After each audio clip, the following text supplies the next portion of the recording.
Hello everyone, welcome back to Ankita's kitchen. আজকের recipe হলো কুমড়োর ছক্কা। টিপিক্যাল বেঙ্গলি ট্রেডিশনাল রেসিপি হলো কুমড়োর ছক্কা। রুটি বা পরোটার সঙ্গে এটি সার্ভ করা হয়। তাহলে চলুন আজকের রেসিপিটা দেখে নেওয়া যাক।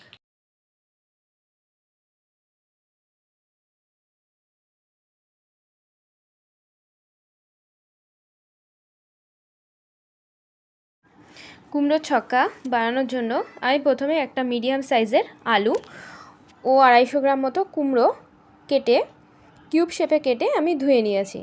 তারপর কড়াইতে তেল গরম হলে আমি এখানে দিয়ে দেব 1 চা চামচ মতো পাঁচফোড়নটা ভালোভাবে ভাজা ভাজা হয়ে এলে তারপরে দিয়ে দেব এর মধ্যে একটা শুকনো লঙ্কা। আপনারা যে যেরকম ঝাল খান সেরকমই দেবেন। আপনি কাঁচা লঙ্কাও ব্যবহার করতে পারেন, তবে কাঁচা লঙ্কা থেকে শুকনো লঙ্কার ফ্লেভারটা ভালো আসে। এরপর এক টুকরো আদা আমি গ্রেটারে গ্রেট করে নেব। আপনারা চাইলে এখানে আদার পেস্টও ব্যবহার করতে পারেন। দুটোরই ফ্লেভার কিন্তু একই রকম আসে। আমি আদা গ্রেট করে নিয়েছি এখানে। এরপর মশলাটাকে আমি নেড়েচেড়ে একটু ভেজে নেব।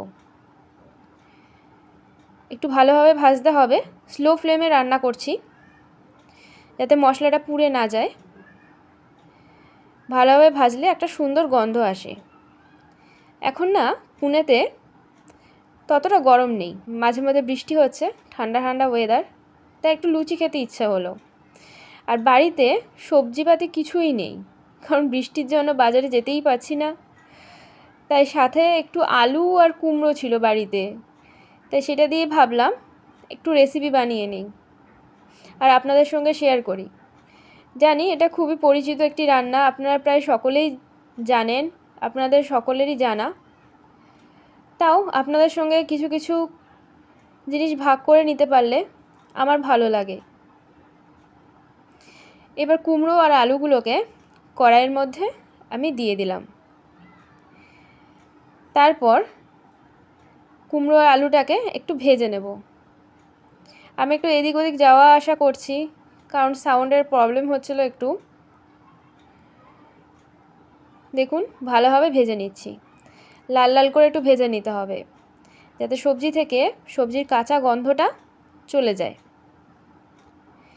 ভালোভাবে ঢাকা দিয়ে দিয়ে ভাজতে হবে।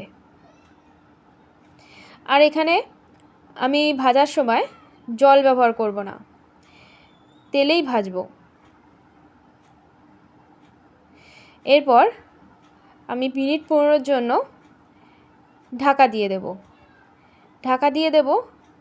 সবজিটা ভাজা হতে থাক। তার মধ্যে আমি একটা ভাজা মশলা বানিয়ে নিই। একটা তাওয়াতে 2 চা চামচ পরিমাণ নিয়ে নিলাম গোটা মৌরি, আর তার সাথে নিয়ে নিলাম 1 চা চামচ মতো গোটা ধনে, আর একটা শুকনো লঙ্কা নিয়ে নিলাম। আপনারা এই মশলাটা কিন্তু বেশি করে বানিয়ে রেখে দিতে পারেন, কোনো নিরামিষ রান্নায় ব্যবহার করতে পারেন, খেতে কিন্তু ভালো লাগবে। আমি সবসময় ঘরে তৈরি করা মশলা বেশি ব্যবহার করতে ভালোবাসি, কারণ বাইরের প্যাকেট জাতীয় মশলা আমার ততটা ভালো লাগে না। তাই আমি প্রতিবারই রান্নার সময় মশলা ঘরেই বানিয়ে নিই। আমি ফ্লেমটা স্লো করে মশলাটাকে ভাজবো। আমার এই তাওয়াটা লোহার তাওয়া, তাই তাড়াতাড়ি হিট হয়ে যেতে পারে, সেই জন্য আমি ফ্লেমটাকে একদম স্লো করে রেখেছি। দেখুন নেড়েচেড়ে ভেজে নিচ্ছি। এইভাবে ভালোভাবে ভেজে নিতে হবে। ভেজে নেওয়ার পর আমরা এটা মিক্সিতে গুঁড়ো করে নেব। এবার একটা বোলের মধ্যে নিয়ে নেব 2 চা চামচ পরিমাণে হলুদের গুঁড়ো, 1 চা চামচ কাশ্মীরি লঙ্কার গুঁড়ো, 1 চা চামচের থেকে একটু বেশি নেবেন। কাশ্মীরি লঙ্কার গুঁড়ো শুধুমাত্র রঙের জন্য ব্যবহার করা হয়, এটাতে ঝাল হয় না। আর নিয়ে নেব স্বাদ মতো লবণ। একটু গরম জল দিয়ে মশলাটাকে ভালোভাবে আমি গুলিয়ে নেব। দেখুন ভালোভাবে বিট করে নিচ্ছি। নাহলে মশলার মধ্যে লাম্প থেকে যাবে। এবার কিছুটা কাঁচা ছোলা আমি সেদ্ধ করে নিয়েছিলাম, সেটা দিয়ে দিলাম। আপনারা চাইলে কাবলি ছোলাও ব্যবহার করতে পারেন। এবার যে মশলাটা আমি গুলে রেখেছিলাম সেই মশলাটাও আমি দিয়ে দিলাম। এবার সামান্য ঢাকা দিয়ে দিয়ে আমি এটা কষতে থাকবো যতক্ষণ না সবজিগুলি থেকে কাঁচা গন্ধ বা মশলা থেকে কাঁচা গন্ধ চলে যায়। আমি একটু গরম জল দিয়ে দিলাম। মহারাষ্ট্রে সব সবজি দেখছি সেদ্ধ হতে একটু টাইম নেয়, কেন আমার জানা নেই। আমাদের পশ্চিমবঙ্গের সবজি যেমন তাড়াতাড়ি সেদ্ধ হয়ে যায়, এখানে সবজি সেদ্ধ হতে কিন্তু একটু টাইম নেয়।